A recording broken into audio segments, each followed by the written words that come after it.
Should you play The Elder Scrolls IV Oblivion in 2021? The short answer is an unequivocal, definitive, and exuberant yes. Partly because who the f knows when Elder Scrolls 6 will finally come out, and partly because Oblivion is excellent in its own awkward middle child sort of way.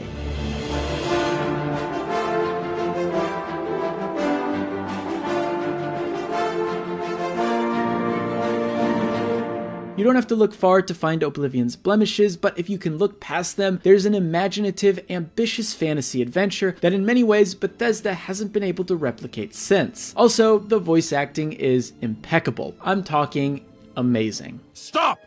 You violated the law. Pay the court a fine or serve your sentence. Your stolen goods are now forfeit. Before we get going, make sure to subscribe. We love making videos like this, and your support means the world. It sounds strange to call Oblivion the awkward middle child since it is the fourth mainline game in the series, so let's back up a bit to find out why it was such a huge jump from earlier Elder Scrolls games. The Elder Scrolls has been around since 1994, however it didn't stake its claim in the console space until 2002 with the Elder Scrolls III Morrowind. Morrowind had a lot of firsts for the series. Most notably, it was the first fully 3D mainline Elder Scrolls game. Technically, Redguard was the first 3D Elder Scrolls, but yeah. His soul is in the sword. Morrowind laid the groundwork for every single subsequent Bethesda RPG. Rather than creating a sprawling open world, Todd Howard, yes, I was in the chess club, and the gang opted to create a smaller, more focused world that still gave players an immense amount of freedom. So yes, Morrowind was kind of a big deal. Now, if you've played any modern Bethesda RPG, you're probably thinking that all of them have massive sprawling open worlds, but let me put this in context. Morrowind had a world space of roughly 16 kilometers. The Elder Scrolls II Daggerfall had an incomprehensible world space of 161,000 kilometers, or something like that. Bethesda claimed it was about the size of Great Britain. Granted, a majority of it was procedurally generated. Morrowind's smaller size allowed Bethesda to create a richer RPG experience with a more consistent and meaningful design that thoughtfully rewarded exploration. Morrowind wasn't perfect though. The combat needed work, the towns felt a bit lifeless, and some aspects were needlessly complicated. 4 years later, in 2006, Bethesda followed it up with the Elder Scrolls IV Oblivion for Xbox 360 and PC. It came to PS3 a year later. On paper, Oblivion addresses many of the issues people had with Morrowind. It had a more focused plot, the AI was much more dynamic, the combat was more balanced and approachable, and it looked a hell of a lot better. However, many of those improvements came with their own downsides. Sure, the AI was more dynamic, but it was far from perfect. It also didn't help that every character's first line was their name and what they do, like, without fail. Welcome to Colovian Traders, Skingrad's finest selection of general merchandise. I'm Gunder. Just let me know what you want. Thank you for freeing me. I'm Gromman Gromaran, the bloated float's bouncer and helmsman. I've been locked in that storage room for hours. In theory, the combat should have been more balanced because enemies leveled up with the player no matter where you were in the world, but this ended up robbing the player of a sense of growth. And although the game looked better than Morrowind, the setting was a bit dull. Oblivion leaned heavily into its classical high fantasy aesthetic, with stone castles, green fields, and knights in shining armor. Everything just felt a little too familiar. There was no edge, at least on the surface. Finally, in 2011, we got the Elder Scrolls V Skyrim. Assuming you've played Skyrim, and given that it's on every platform under the sun, you probably have, then you know that a lot of the issues folks had with Oblivion were addressed. The NPCs behaved more realistically, enemy difficulty varied, giving your character a stronger sense of progression, and the world had a lot more flavor to it. From a zoomed out perspective, it's easy to see why Oblivion was either forgotten or ignored by fans. It didn't invent the wheel like Morrowind, and it didn't perfect it like Skyrim. Some might even say that Oblivion was a stepping stone for Skyrim's unparalleled success. I wouldn't be surprised if most people think of Oblivion as that game with all the funny faces, and to some degree they aren't wrong. The faces are something else entirely. We don't like strangers poking their noses into our business.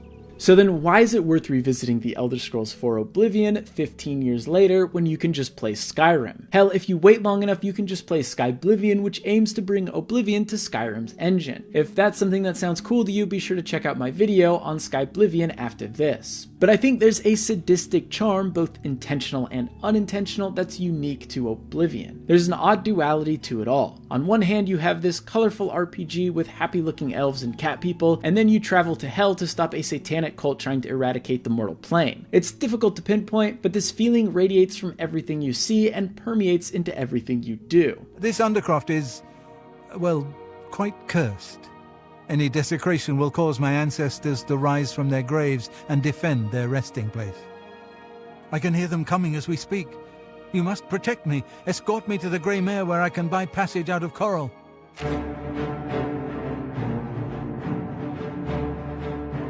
Let's start at the very beginning. Unless you've got a list of mods installed, the character creator is all sorts of deranged. If you think it's hard to make a good-looking character in Dark Souls, you've never played Oblivion. After you've created your absolute mad lad of a character, you are berated by a racist dark elf in the cell opposite to you. Oh, look. An Imperial in the Imperial prison. I guess they don't play favorites, huh? Your own kinsmen think you're a piece of human trash. Even if you pick a Dark Elf too, this ass clown will still find some way to insult you. Fortunately, the Dark Brotherhood lets you exact your revenge on this idiot later in the story. The Night Mother... No! Guards! Guards! Help me! Somebody help! Assassin! After that, you're greeted by Sir Patrick Stewart, aka Emperor Uriel Septim VII, who doesn't call for your immediate execution because he saw you in a dream. Let me see your face. You are the one from my dreams. Yes, the thing that kicks off your entire adventure is Sir Patrick Stewart's dream. There are lore reasons for this, but whatever. You aren't the chosen one, you don't have dragon blood flowing through your veins, and you don't have any emotional ties to the main story. Your ugly-ass character is about as special as he looks. You can quite literally take Patrick Stewart's words of warning as the ramblings of an old man approaching his death and do whatever the hell you want. And that's precisely what I do every time I start a new game. Now, technically you can do this in Skyrim too, but you can't really avoid your fate of being the Dragonborn and savior of Skyrim. Oblivion just puts you in the shoes of a normal-ass person who gets pardoned by the Emperor because of a dream. I know I said that already, but I just can't get over the fact that Patrick Stewart's dream is what kicks off your entire adventure. Even if you decide to follow the main story, which, let's be honest, you probably won't because it's the Elder Scrolls we're talking about here, but if you do, you quickly realize that the story really isn't about you. Sure, you play a huge role in it, closing Oblivion gates and the like, but the story is really about Martin Septim, aka Sean Bean, the true heir to the throne, accepting his fate and saving the world. He even has a classic hero's journey arc that runs parallel to your story. You need a priest? I don't think I'll be much help to you. I'm having trouble understanding the gods right now. If all this is part of a divine plan, I'm not sure I want to have anything to do with it. You are more or less a glorified errand boy for His Royal Highness. I get why Skyrim didn't revisit this theme. The world is created for the player after all, and the player should feel important in that world, especially as they kill more dragons and complete more quests. However, because of this, I found role-playing a character much more interesting in Oblivion. Because my character is in no way directly tied to the fate of the world, I can be who I want to be and do what I want to do. I don't have that save the world guilt that I did in Skyrim. The way I see it, as long as you deliver the Amulet of Kings to Joffrey, you can walk away from the whole situation, and another nameless adventurer can step in and take your place while you steal from the rich, or become the champion of the arena. Eventually, you will become the well-known hero, but it's largely due to your actions and not your fate or destiny. This not only helps ground the player in the world, but it makes it all the more satisfying when you do become the famous hero of Cyrodiil. Believe me, it was no picnic. But thanks to our friend here, I now know we can close these hell gates.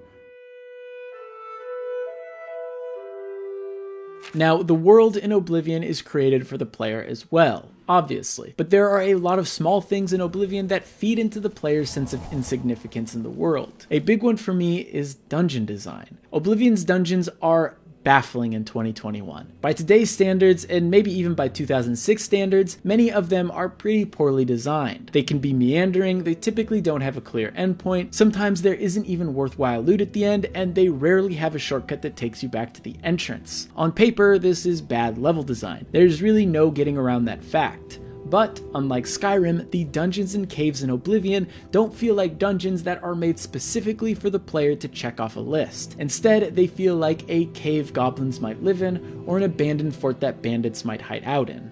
They don't feel like they exist simply to have a rare weapon at the end with a convenient shortcut that takes you right back to the entrance. I realize this might be a huge turnoff to some, but I think it really hammers home the feeling of the player being a small part of a larger world. To add to this, Bethesda put a lot of work into Oblivion's AI. While it may not sound like much now, each and every NPC has a unique schedule they'd follow unless the player interrupted them. Characters would sleep at night, work during the day, and interact with other characters throughout their lives. It's janky by today's standards, but seeing and knowing that any given NPC had a routine to carry out whether you were nearby or not really gave the world a strong sense of presence. What's most impressive is that you can interact with every single character. Not everyone has a lot to say, but you could stop them in the street and ask them about local rumors, which could point you to different dungeons or quests. I say janky by today's standards, but in many ways it felt more ambitious than Skyrim. Every NPC serves a purpose in the world. Even if there's no reason for you to talk to them, and even if their dialogue is a bit dry, knowing that you can go up and talk to anyone really sells the believability of the world. No one feels like mere set dressing like some of the non-interactable characters in Skyrim. As a kid, this is what really brought me into that world. I would spend hours in one of the many towns just taking in the sights, meeting all the residents, and observing their day-to-day lives. It's a bit rudimentary, but it's interesting seeing how Bethesda's design shifted because of NPC schedules. Most notably, this lent itself to the Dark Brotherhood questline, which sometimes required you to do reconnaissance before carrying out a murder. Hey, come on. Stop right there, criminal scum. What? Nobody breaks the law on my watch. What just happened? Confiscating your stolen goods. Now pay your fine, or it's off to jail. What?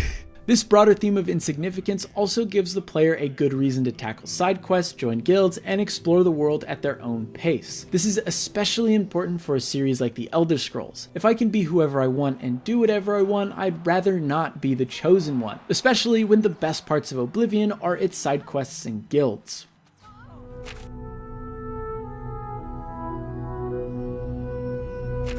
If you take anything away from this video, then let it be this. The biggest reason to give Oblivion a crack in 2021 are its side quests. Talk to Dirham in the inn.